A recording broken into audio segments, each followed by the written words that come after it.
যেই নামাজ জান্নাতের সার্টিফিকেট। ফজরের নামাজ না, ফজরের নামাজ জান্নাতের সার্টিফিকেট। ওয়াকুরআন আল ফজরি কানা মাশহুদা। ফজরের নামাজ কিয়ামতের দিন সাক্ষী দিবে, কবরে সাক্ষী দিবে, সর্বক্ষেত্রে আগে যায় দাঁড়াবে সিনা টান করা, আর বলবে যা হবে আমার উপরে হবে, পিছে যে দাঁড়ায় আছে ওর উপরে কিচ্ছু হবে না। ফেরেশতা জিজ্ঞাসা করবে এরকম টান করে দাঁড়ায় রইছ আযাব সওয়ার জন্য, তুমি কে? তো বলবো আমি ফজরের নামাজ। ফজরের নামাজ তো জান্নাতের সার্টিফিকেট, ওইটাই তো বলা হয় না। সময়ের যদি দাম না হইতো তাহলে ফজরের দাম এত হইতো না, আসরের দাম এত হইতো না। আসরে সবচেয়ে বেশি ব্যস্ত থাকে মানুষ, হয়তো দোকান গুটানের সময় হয়, নাইলে বেচা বিক্রি একবারে পুরা টাপে ওঠে, ব্যস্ত থাকে। দুই সময় নামাজ, আর দুই সময়ই ফেরেশতা চেঞ্জ হয়। যারা ফজরে আসে ওরা আসরে চলে যায়, যারা আসরে আসে ওরা ফজরে চলে যায়। ফেরেশতাদের শিফট পরিবর্তন হয়। আর হাদিসে আছে ফেরেশতাদেরকে আল্লাহ জিজ্ঞাসা করে কাইফা তারাকতুম ইবাদি, ছেড়া যে আসলে কি অবস্থায় পাইলে, কি অবস্থায় রেখা আসলে? তো ফেরেশতারা বলে তারাকতুহুম ইউসাল্লুন, যখন ছেড়া আসতেছি তখন নামাজে পাইছি, নামাজে দেখা আসছি, নামাজ পড়ে। আবার জিজ্ঞাসা করে কাইফা ওয়াজাদতুম ইদা আতাইতুম, যখন আসছিলে তখন কেমন পাইলে? তো ফেরেশতারা আল্লাহ জানে, তারপরও জিজ্ঞাসা করে। তো বলে যখন আসতেছিলাম তখনও নামাজে পেয়েছি। তো আল্লাহ বলেন, লম্বা হাদিস, আল্লাহ বলেন পুরাটা নামাজ লিখা ফেলো। কি চায় আমার কাছে নামাজের মাধ্যমে? কি চায়? জান্নাত, দিয়া দাও। কিসের তে বাঁচতে চায়? দুজকের থেকে, নাম কেটে দাও। সত্য এটাই, এই জন্যই সময়ের দাম। আল্লাহর কাছে তো দাম আছে, রসুলের কাছে তো দাম আছে, কিন্তু দাম, দুঃখ তো যে আমার কাছে দাম নাই। দুঃখ তো এইখানে যে আমার কাছে দাম নাই, আমার কাছে দাম নাই। নাইলে তো উচিত ছিল, উচিত ছিল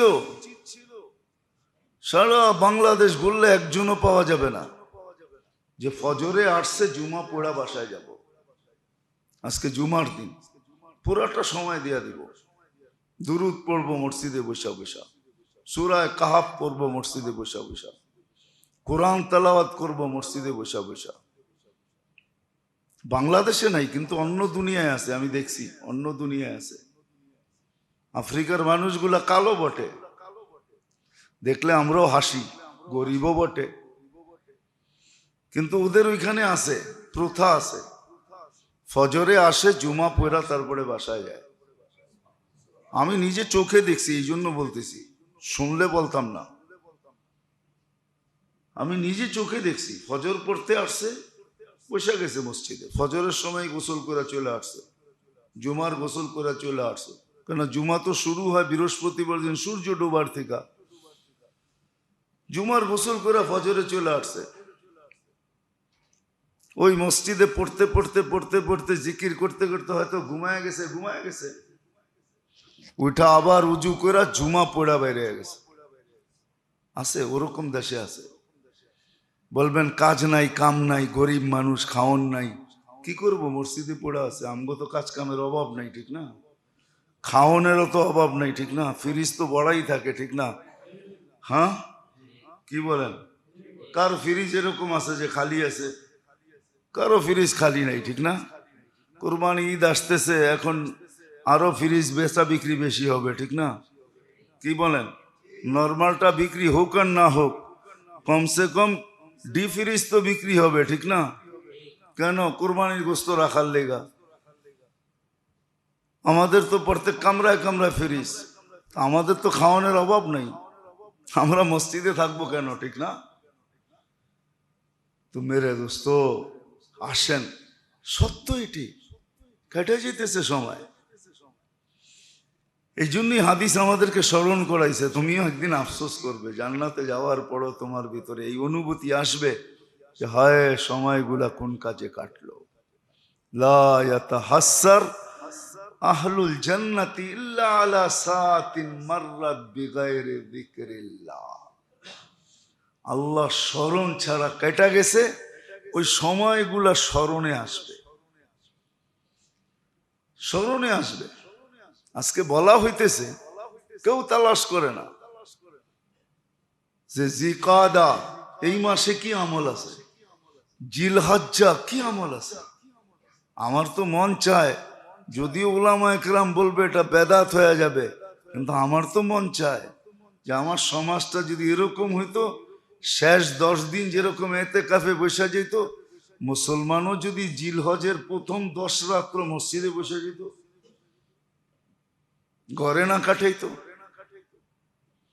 সবার ভিতরে যদি রমজানের শেষ 10 দিনের মতো ইহতেমাম হইতো, ওয়ালায়ালিন আশ ওয়াশফি ওয়াল ওয়াতর, আল্লাহ যে রাত 10 রাত্রের কসম খাইছেন, এরকম যদি হইতো,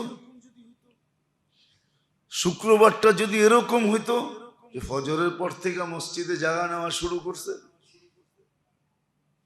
যে দেখি উটের সোয়াব যায় তো যায় কই, এই প্রতিযোগিতা হইতো। সবাই যদি দুরূদ শরীফ পড়তো,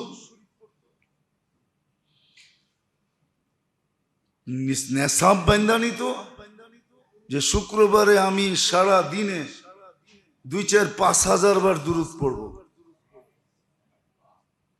যদি 5,000 বার হইতো তাহলে 4 সপ্তাহ, 4-5 20,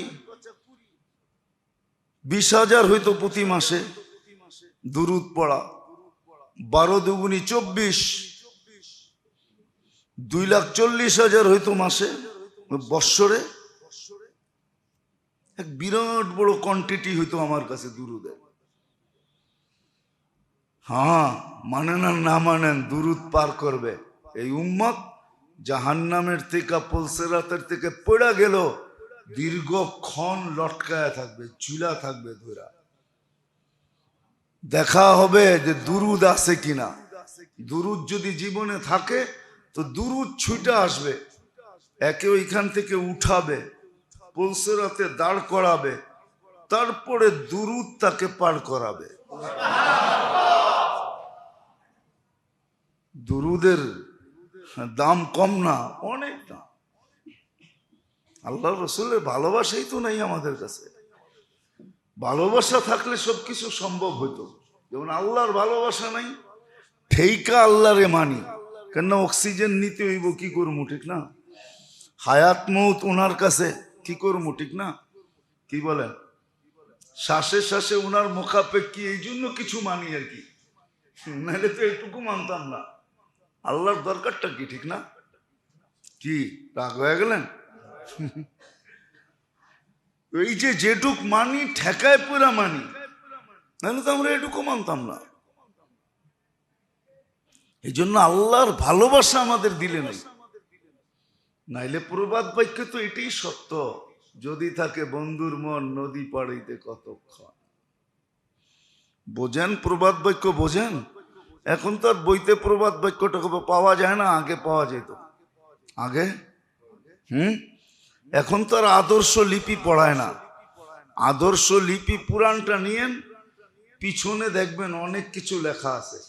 কি পড়ছেন আপনি? হ্যাঁ, অনেক কবিতা লেখা আছে, ছন্দ লেখা আছে, অনেক মনীষীদের কথা লেখা আছে, ছন্দে ছন্দে লেখা আছে। এখন তো আর আদর্শ লিপি পড়ায় না, পড়ে না কেউ। এখন আদর্শ লিপি কেউ পড়ে না। তো এখন তোর ছন্দ বুঝি না। যদি থাকে বন্ধুর মন নদী পাড়িতে কতক্ষণ। আল্লাহর ভালোবাসা থাকলে সময়ের মূল্যায়ন হতো, আল্লাহর রসুলের ভালোবাসা থাকলে সময়ের মূল্যায়ন হতো। কতটুক ভালোবাসি, এক মহিলার ভালোবাসা আছে কিতাবে। মহিলা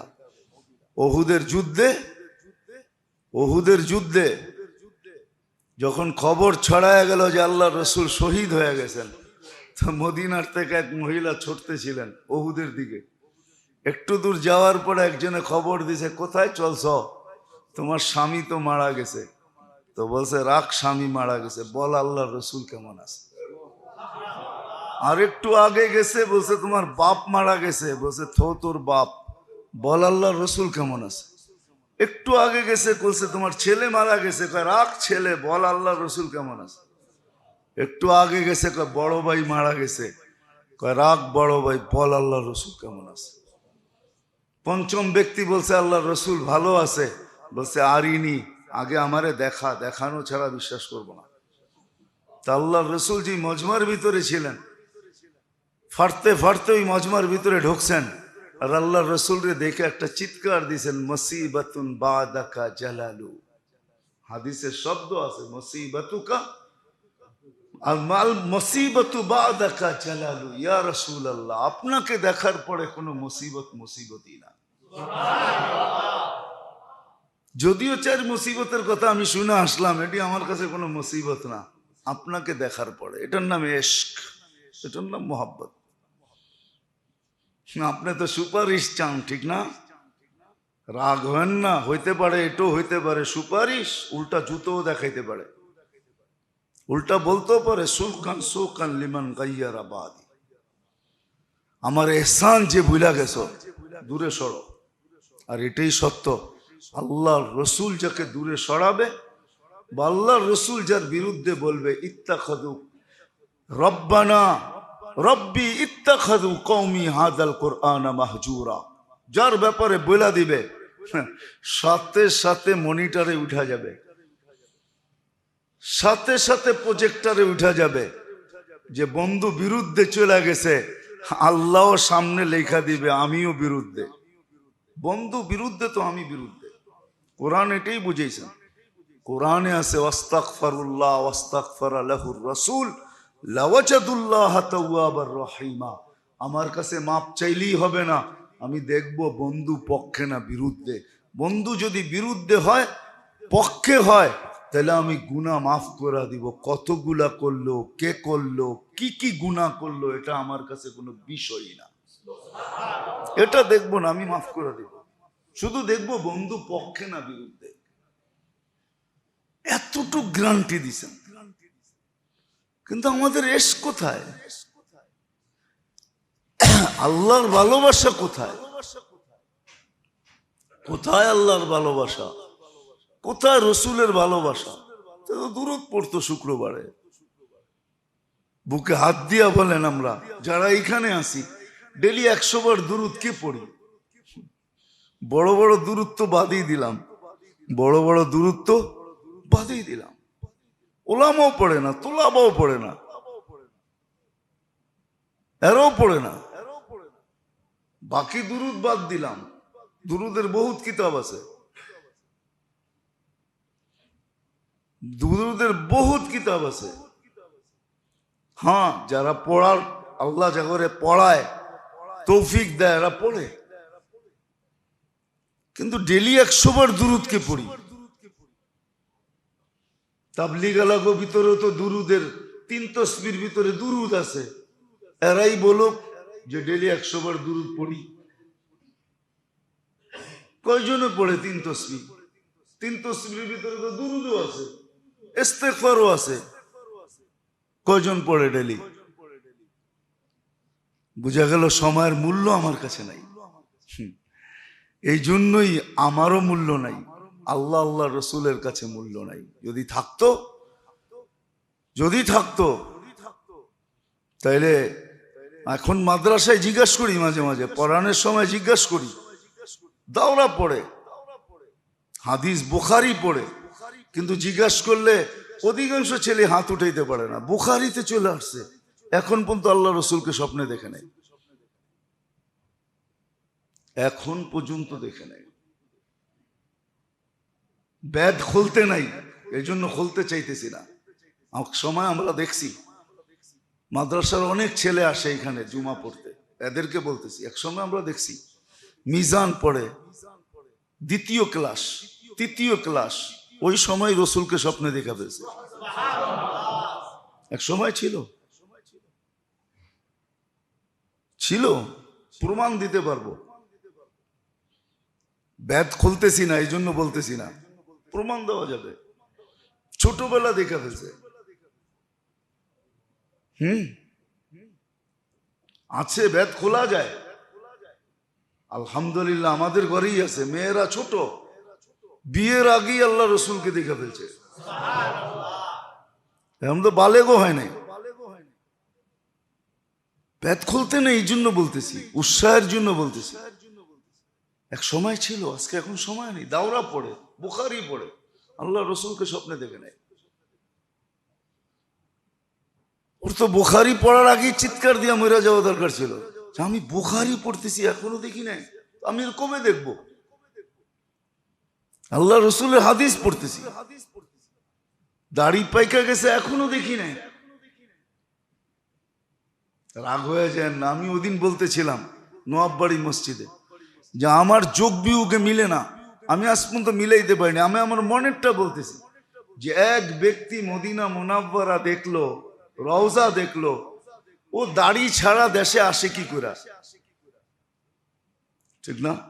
ওদিন বলছিলাম, আমি কালকেও বলছি এক জায়গায়, আমার যোগ বিয়োগে মিলে না।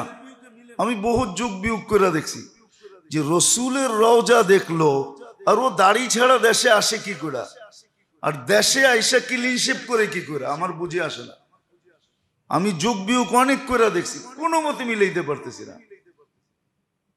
এক মহিলার যদি এতটুকু এশক থাকে, বাকিগুলো তো বাদেই দিলাম, খুবাইবের কাহিনী তো বাদেই দিলাম, আবু দাসানার কাহিনী তো বাদেই দিলাম, সাহাবাদের যে আল্লাহর রসুলের এশক ছিল, ভালোবাসা ছিল, ওটা তো বাদেই দিলাম। যে মদিনা মুনাওয়ারা দেখলো আর সে দাড়ি ছাড়া দেশে ফিরলো, মদিনা দেখলো আর সে দেশে এসে ক্লিন শেভ করে, এটার যোগ বিয়োগ আমার মিলে না। কেননা সে যখন রওজায় দাঁড়াইছে তো আল্লাহর রসুল তাকে দেখছে, সে যখন সালাম দিছে তো শুনছে, জবাব দেওয়ার হইলে জবাবও দিছে। এতটুক যেখানে হয়ে যায়, তারপরে সেটার ভিতরে হাত দেয় কি করে? আমাকে বুঝান, হাত দেয় কি করে? আর যেই দাড়ি আমাকে জান্নাতে নিয়ে যাবে, যেটা শো করতে পারলে জান্নাতে নিয়ে যাবে। ক্রেডিট কার্ড যাদের কাছে থাকে ওরা যাবে, টাকা আছে কি আছে না এটার চিন্তা বেশি করে না। ওরা জানে, জিজ্ঞাসা করবে তোমাদের এখানে মেশিন আছে ক্রেডিট কার্ড পাঞ্চ করা? ওই গাড়ির তেল নিতে যেও জিজ্ঞাসা করে ক্রেডিট কার্ড পাঞ্চ করা যাবে?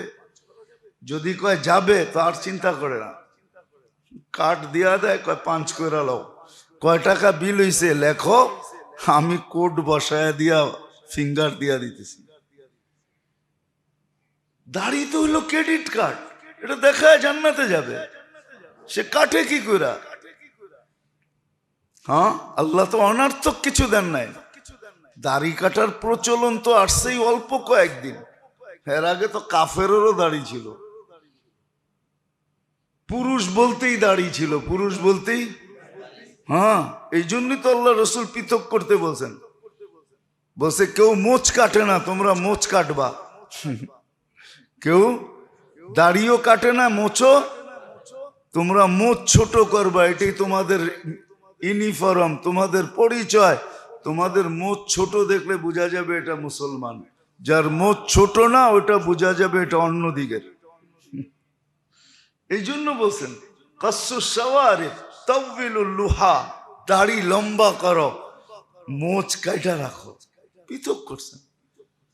দাড়ি কাটার প্রচলন তো অল্প কয়েকদিন ধরে, আমাদেরকে ইতিহাস পড়াইতে হবে না, আমরা ইতিহাস পড়া তারপরে বলতেছি। এই জন্য আপনি দেখবেন শিখেরা দাড়ি কাটে না, দেখছেন না? কাটে। হ্যাঁ, খ্রিস্টানরা, ইহুদির পাদ্রীরাও দাড়ি কাটে না। আমাকে তো চিনাইতে হবে না, আমি তো দুনিয়া ঘুরতে ঘুরতে শেষ, সব চোখে দেখা বলতেছি, কিতাব পড়া না। দাড়ি কাটার প্রচলন তো আসছে অল্প কয়েকদিন, 200-500 বছর। এর আগে তো কেউ দাড়ি কাটতেন না, কাফেরেরও দাড়ি ছিল, পুরুষ বলতেই দাড়ি ছিল, মেয়ে লোক বলতে দাড়ি ছিল না। এখন তো সবাই একরকম সাজতে চায়। সবাই একরকম সাজতে চায়। যাক, যেটা আমার বুঝানোর উদ্দেশ্য মেরে দোস্ত, আসেন সময়ের মূল্যায়ন করি, তাইলে আমি মূল্যায়িত হব। একটা সময় যেন ফালতু না কাটে, সজাগ হই। হ্যাঁ, সত্য এটাই, এই কথাটাই সত্য। মরার আগে মরো, সজাগ হবে তুমি, কিন্তু এর আগে সজাগ হওয়াটা এটাই সবচেয়ে বড় উত্তম, সবচেয়ে বড় বুদ্ধিমানের কাজ। আমরা একদিন সজাগ হব, কোরআন এটাই ইঙ্গিত দেয় যে একদিন সজাগ হবে, একদিন চিৎকার দিবে। কিন্তু আজকে সজাগ হওয়াটা হলো উদ্দেশ্য, যে আজকে আমি সজাগ কিনা, আজকে আমার সময়টা সঠিক কাটতেছে কিনা। এই জন্য ওদের সাথে সংযুক্ত হওয়া চাই যাদের নিজামুল আওকাত আছে, নিজামুল আওকাত, ওদের সাথে, আল্লাহওয়ালাদের সাথে সংযুক্ত হওয়ার জন্য এই জন্য বলা হয়, কারণ এদের কাছে নিজামুল আওকাত আছে। এরা জিজ্ঞাসা করবে তুমি সময়টা কিভাবে কাটাবে, আগে এটা বলো, তোমার সময়টা কিভাবে কাটাবে, অফিসের সময়টা কেমনে কাটাবে, কোন সময়টা কেমনে কাটাবে, কেমনে বুঝাবো আপনাদেরকে বলেন? যার কিছু মিলবে না তার হাতেও তো দেখি তসবিহ, যার কিচ্ছু মিলবে না, কিচ্ছু মিলবে না, বিপরীতটা মিলবে, যার জন্য দাড়ি পাল্লাই দাঁড় করাবে না।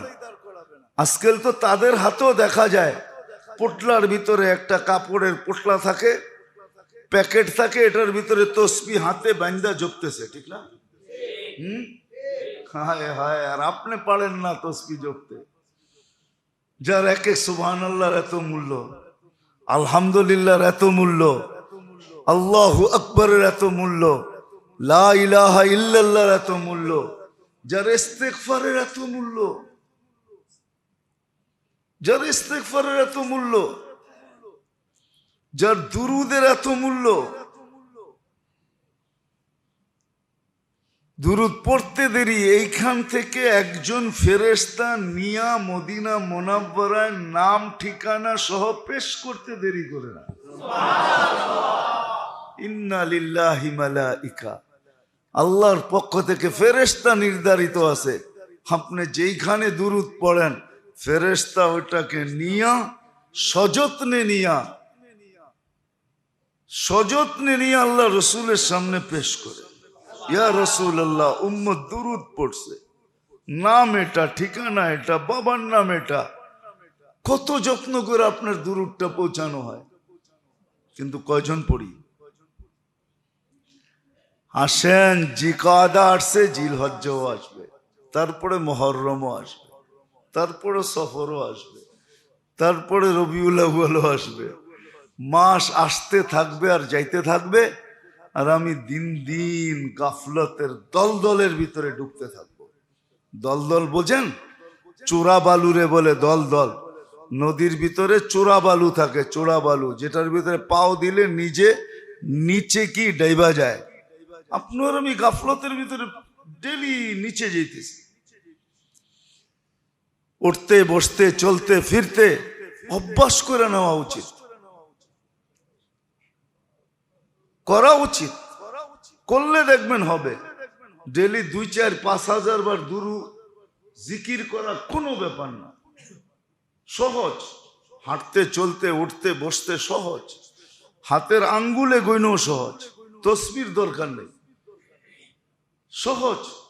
কিন্তু হ্যাঁ, অভ্যাস করতে হবে যে ডেলি 1000 বার কলেমা, 1000 বার দুরূদ, 1000 বার ইস্তেগফার, 1000 বার সুবহানাল্লাহ, 1000 বার আলহামদুলিল্লাহ, 1000 বার লা ইলাহা ইল্লাল্লাহ, 1000 বার আল্লাহু আকবার। কোনো কঠিন না, সহজ।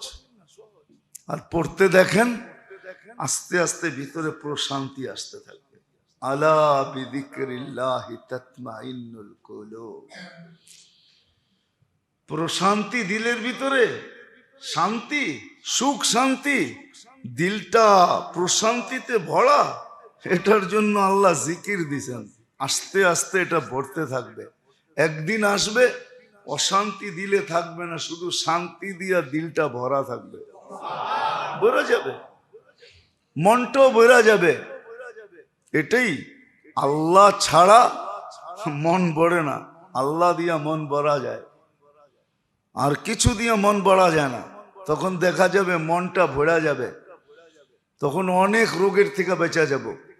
লোভ থাকবে না, লালসা থাকবে না, হিংসা থাকবে না, বিদ্বেষ থাকবে না, হিংসা থাকবে না, বিদ্বেষ থাকবে না, দুশ্মনী থাকবে না, আদাওয়াত থাকবে না, লোভ থাকবে না, লালসা থাকবে না, কিচ্ছু থাকবে না ভিতরে। আজকে যেগুলো আছে, আজকে যেগুলো আছে দুনিয়ার কারণে আখেরাত বরবাদ করতেছে, কিন্তু ওয়ালা ইয়াশউর, এর খবরই নেই যে আখেরাত ধ্বংস হইতেছে, দ্বিধাই নাই, চিন্তাই নাই যে আমার আখেরাত ধ্বংস হইতেছে। কোরআন আমাকে ধ্বনি দিতেছে, ফামা রাবিহাত তিজারাতুহুম, তোমার ব্যবসা লাভজনক হইতেছে না। কোরআন ধ্বনি দিতেছে তোমার ব্যবসা লাভজনক হইতেছে না, তোমার আখেরাত বরবাদ হইতেছে। তুমি দেখতেছো দুনিয়া হইতেছে, হোক দুনিয়া দিয়া, রাজিতুম বিল হায়াতিদ দুনিয়া, এটা কোরআনের চিৎকার। তুমি দুনিয়া নিয়ে খুশি হয়ে গেলে, ওয়াল আখিরাতু খায়রুন ওয়া আবকা, আখিরাত চিরদিন, আর এর চেয়ে উত্তম কিছু নাই। এই ধ্বনিগুলা কানে আসবে কিন্তু ভিতরে ঢুকবে না, ভিতরে ঢুকবে না। এই জন্যই তো আফসোস, আমার সমাজের 50% লোক কোরআন পড়তে জানে না, বরং 70% বলা যায়, এর চেয়ে বেশি বলা যায় কোরআন পড়তে জানে না। কারণ আল্লাহর মহব্বত নাই, ইশক নাই, আল্লাহর রসুলের ইশক নাই, আল্লাহর ইহসান সে জানে না। যদিও কোরআন বলছে ওয়াম্মা বিনি'মাতি রাব্বিকা ফাহাদ্দিস, তুই আল্লাহর নেয়ামতের আলোচনা কর, ভাব যে আল্লাহ তোর উপরে কি নেয়ামত করতেছে। যদিও কেউ তর্জমা করছে, যদিও তর্জমা এটা না, ফাবিআইয়ি আলাই রাব্বিকুমা তুকাযযিবান, উলামা তর্জমা করবে আল্লাহর কোন কোন নেয়ামতকে তুমি অস্বীকার করবে। যদিও আরেকটা তর্জমা একজনে করছে, ফাবিআইয়ি আলাই রাব্বিকুমা তুকাযযিবান, আল্লাহ এক একটা নেয়ামত বলছে আর বলছে ফাবিআইয়ি আলাই রাব্বিকুমা তুকাযযিবান। এটার অর্থ হলো আমি তো তোকে এটা দিলাম, তুই আমারে কি দিলি? মনে হয় বোঝেন নাই। আমি তো তোকে এটা দিলাম, তুই আমাকে কি দিলি? কয় না, আমি তো তোরে এটা দিলাম, তুই আমার জন্য কি করলি? বাতা তুনে মেরে লিয়ে ক্যা কিয়া। এটার তর্জমা হইল বাতা তুনে মেরে লিয়ে ক্যা কিয়া, বল তুই আমার জন্য কি করছ? আমি তো সমুদ্রের নিচে তোর জন্য পাথর বানায় দিছি। প্রবল পাথর সমুদ্রের নিচে হয়, মারজান মুক্তা সমুদ্রের নিচে হয়, পানির নিচে। তোর জন্য তো মুক্তা বানাইলাম, তুই আমার জন্য কি করলি বল? 95টা না 96টা আছে আর রহমানের ভিতরে নেয়ামতের কথা, প্রত্যেকটার পরে আছে ফাবিআইয়ি আলাই রাব্বিকুমা তুকাযযিবান। বল আমি তো তোকে এটা দিলাম, তুই আমাকে কি দিলি? আমি তো তোর জন্য এটা করলাম, তুই আমার জন্য কি করলি? বাতা তুনে মেরে লিয়ে ক্যা কিয়া, বল। বাবার বিষয় এটাই। আসেন, জিলকদা শুরু, জিলহজ্জাও আসবে, রমজানও চলে গেছে, শাওয়ালও চলে গেছে, জিলকদা চলতেছে, পরে জিলহজ্জা আসবে, 12 মাস আসবে আর যাবে। 12 মাস আসবে আর যাবে। সময় গড়ায়া সকাল গড়ায়া দুপুর আসবে, দুপুর গড়ায়া বিকাল আসবে, বিকাল গড়ায়া সন্ধ্যা আসবে, সন্ধ্যা গড়ায়া রাত্র আসবে, রাত্র গড়ায়া আবার সূর্য উঁকি মেরা উঠবে। এইভাবে বেল্ট চলতে থাকবে। কিন্তু আমি কতটুকু মূল্যায়ন করতেছি? মূল্যায়ন করতে পারলে না আমার মন বলবে যে আমি মূল্যায়ন পাওয়ার আশা রাখতে পারি। কি একটা ছেলে 12 পরীক্ষা দিয়েই বলতে পারে একটা ছেলে ভালো পরীক্ষা দিয়েই বলতে পারে যে আমি প্লাস পাওয়ার যোগ্য। প্লাস প্লাস পাওয়ার যোগ্য, বুঝেন তো? হ্যাঁ, আমি প্লাস পাওয়ার যোগ্য। আর আরেক ছেলে পরীক্ষা দেয় নাই, বলতেছে ভালো দেয় নাই, বলতেছে ভালো দিছি। তার মনও তাকে ওই সময় ধিক্কার দেয় যে মিথ্যা বলিস তো বলিস কেন। আজকে তো মিথ্যায় আমাদের দ্বিধা নাই কোনো। অন্য আলোচ্য বিষয় চলে যাবে। আজকে আমরা মিথ্যা বলতে দ্বিধা করি না, অথচ আবু জাহেলের মতো আবু সুফিয়ান মুসলমান হন নাই। লম্বা হাদিসের বুখারীতে আছে, প্রথম বলিয়ামে প্রথম দিক দিয়ে আছে, বাবু বাদুল ওহির ভিতরে আছে। রুমের বাদশাহ যখন তাকে কিছু জিজ্ঞাসা করছে, তো সে বলতেছে আমি মিথ্যা বলতে পারতাম, কিন্তু দুই কারণে বলি নাই। একটা তো মিথ্যা বলার পরে আমার মন আমাকে ধিক্কার দিবে যে তুই মিথ্যা বললি কি করে। আরেকটা হলো আমার যে সঙ্গীরা আছে ওরাও পরে বলবে কিরে তুই মিথ্যা বললি কেন। যদিও ওরা আমার মতোই কাফের, মুহাম্মাদুর রাসূলুল্লাহর দুশমন, তারপরে ওরা বলবে তুই মিথ্যা কেন বললি। এই জন্য আমি তার দরবারে সত্য বলতে বাধ্য ছিলাম। আমি সত্য বলছি, কেন আমি আমার মনের ধিক্কার সইতে রাজি না। কিন্তু আমরা তো বিনা দ্বিধায় মিথ্যা বলি, ঠিক না? ঠিক। আবার বলিও মিথ্যা না বললে ব্যবসা হয়, এটাও তো বলি, ঠিক না? মিথ্যা না বললে ব্যবসা কি মিথ্যা ছাড়া হয়? এই জন্যই তো বরকত হয় না। এই জন্যই কি নাই, এই জন্যই কি নাই, বরকত নাই। এই জন্যই বরকত নাই। এই জন্যই তো আপনার লোন আর লোন। এই যে তো সব টাকা ডাক্তারের কাছে যায়, এদিক যায় ওদিক যায়, বরকত নাই। কি নাই, বরকত নাই। আর মিথ্যা যখন ছেড়া দিবে তখন হয়তো ব্যবসা হবে না, যতটুক ভাবতেছেন অতটুক হবে না, যতটুক হবে অতটুক বরকতওয়ালা হবে, বরকতওয়ালা। কে বলে স্বপ্নে দেখছে, কয় এখানে 1 লাখ রাখা আছে, কয় বরকত আছে, কয় না, কয় তাইলে দরকার নেই। পরের দিন স্বপ্নে দেখছে এখানে 1000 রাখা আছে, কয় বরকত, কয় না রাখা আছে, কয় বরকত, কয় আছে, কয় তাইলে দরকার আছে। 1 টাকা নিয়ে বাজারে গেছে, তো দেখতেছে একজনে মাছ বেচতে বেচতে একবারে পচে গেছে আর কি, শেষমেশ। বাড়িতে যাবে গা, লাভ তো যা হওয়ার হয়ে গেছে। এখন ডাকতেছে 2টা 1 টাকা, 2টা 1 টাকা, 2টা 1 টাকা। কয় তাইলে আমার কেনার সুযোগ আছে এখন, তো 2টা নিয়ে আসছে 1 টাকা দিয়া। বাড়িতে আসার পরে বউ বলছে এটা কি নিয়ে আসছো, কয় যা নিয়ে আসছি 2টা 1 টাকায় পাইছি, আর কত, এটাই খাও। তো কাটছে, তো 2টা মুক্তা বাইরেছে পেটের ভিতর থেকে, লয়ে গেছে বলে সোনার দোকানে। তো কয় যে কিনবো এত টাকা দিয়া, তো বিক্রি করে চলে আসছে। কিন্তু যে কিনছে সে কিনেই দেখছে যে এটা তো টুইন হয়, একটা তো হয় না, 2টা না হইলে তো দাম পাবো না। আমি তো কিনা ফেলছি ধোকা দিয়া ওরে, কিন্তু টুইন না হইলে তো আমি যেখানে বেচবো ওইখানে তো দাম পাবো না, ওইখানে তো টুইনের উপরে দাম হবে। তো বাড়িতে যে জিজ্ঞেস করছে আরেকটা বলে আছে, কয় আছে। এটা তো টুইন হয়, আরেকটা, কয় আছে। কয় দাম, প্রথমটা তোমার দামে বেচছি, এটা আমার দামে বেচবো। কয় কত, কয় এত গাদা পিঠ বইরা সোনার টাকা দিবা, নিবা? তো বলছে তারপরও নিব, কেননা রাজার কাছে নিয়ে গেলে আমি আর 3 গুণ পাবো। তো যা পাইছে 1 টাকা দিয়ে অর্ধেক শহর কিনা ফেলছে। বরকত এরকম হয়, বরকত 1 টাকা হইলেও বরকত এরকম হয়। আসেন সময়ের মূল্য দিই, শিখি, আলেম ওলামাদের কাছে যাই, আল্লাহওয়ালাদের কাছে যাই, এদের কাছে যাইয়া শিখি, এদের কাছে জিজ্ঞাসা করি আমি সময়ের মূল্য দিতে চাইছি। আর যদি যাইতে না চান তাহলে নিজের উপরে বান্দা নেন, যে ডেইলি কলেমা কতবার পড়বেন, ইস্তেগফার কতবার পড়বেন, সুবহানাল্লাহ কতবার পড়বেন, আলহামদুলিল্লাহ কতবার পড়বেন, আল্লাহু আকবার কতবার পড়বেন, লা হাওলা ওয়ালা কুওয়াতা কতবার পড়বেন, দুরুদ কতবার পড়বেন, ভাঙ্গা নেন। এই তসবিহগুলা বাঁধেন।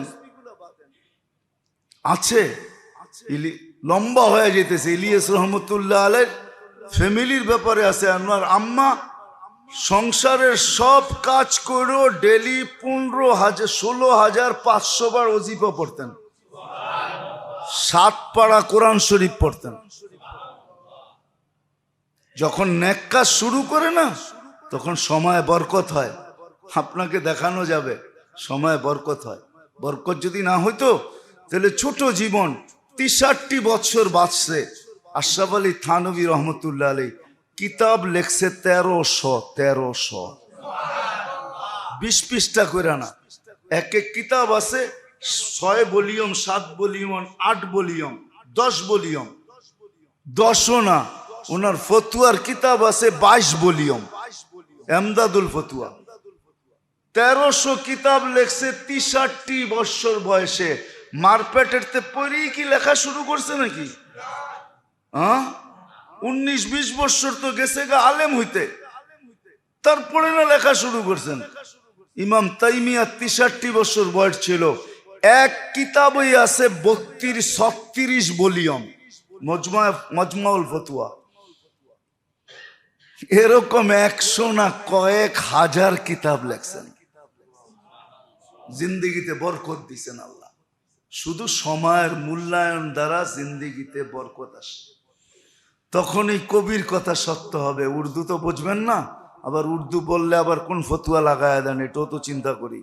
উর্দুতে আছে নতিজা জিন্দেগানি কা হ্যায়, নতিজা জিন্দেগানি কা হ্যায়, দুনিয়া মে কুছ কর জানা, খেয়ালে মৌত ভেজা হয়, আয়ে তো মর জানা। মৌতের সময় নির্ধারিত, যখন আসবে মরা যাবে।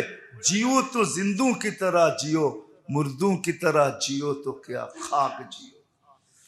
জীবিত মানুষের মতো জীবিত থাকো, মরা মানুষের মতো জীবিত থেকে লাভটা কি? কিছু কইরা যাও দুনিয়াতে। আল্লাহ আমাদেরকে বুঝার, শিখার, মানার, আমল করার তৌফিক দান করেন। ওয়া মা আলাইনা ইল্লাল বালাগ।